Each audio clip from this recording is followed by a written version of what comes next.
ரேவதிக்கு உடம்பு சரியில்லை. ரேவதி இட்டுன்னு ஹாஸ்பிட்டல் வரைக்கும் போயிட்டு என்ன வந்தேன். ரேவதிக்கு?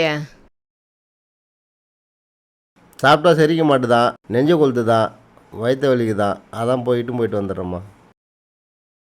அதெல்லாம் 2 வேளை பட்னியாக இருந்தால் சரியாயிடும். எதுக்கும் போய் பார்த்துட்டு வந்துடுறேம்மா. போய் ₹1 ஜெலிசின் மாத்திரை வாங்கி சாப்பிடுங்க, சரியாயிடும்.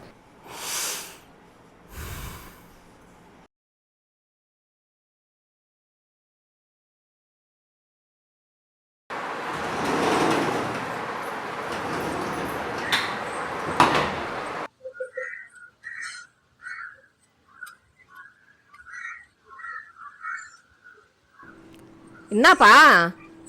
என்னம்மா? இன்னும் உன் பொண்டாட்டி இன்னும் ஏந்து கூட வெளியே வரல, வாசல்ல தண்ணி தெளிக்கல, எனக்கு ஒரு டீ எடுத்துட்டு வந்து கொடுக்கல.